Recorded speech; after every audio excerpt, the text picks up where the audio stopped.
Well, what kind of brand is it? Well, it's a Deathbrand.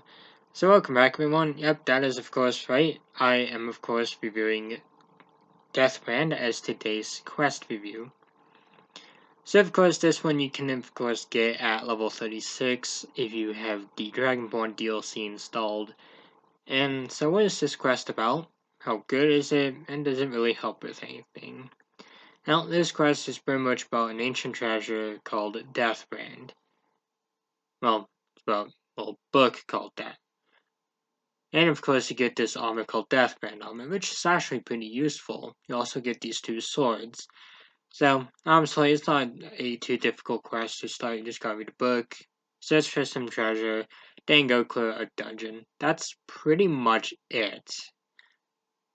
And of course, it does get interesting with any enemies that you fight, and of course, the boss of this quest. But other than that, it's just a simple side quest. So the question is, oh, is it worth it? Now, frankly, honestly, I kind of do think it is worth it a bit.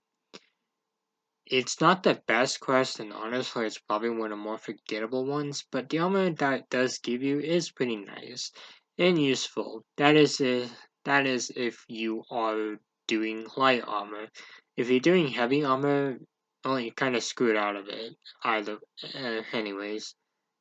The two swords you get are also pretty decent. I don't use them too much, but they're a nice collectible and could be a decent trophy if you're looking for rare and unique weapons in a game.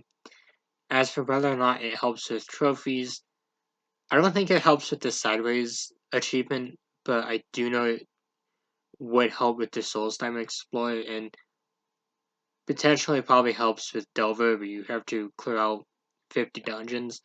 So I guess what are my closing thoughts on this quest? Bit of a short one.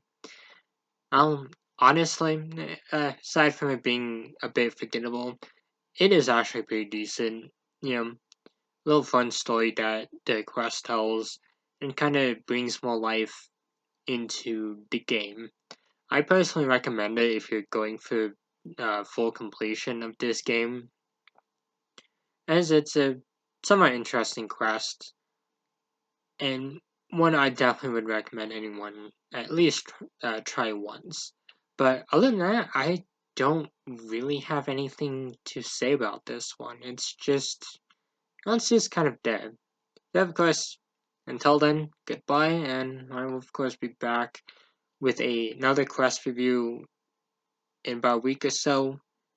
The Reaper Shards, and of course the Reaper boss fight from the Dawn Guard DLC. So, stay tuned for that one, and thank you all for watching. Have a wonderful night.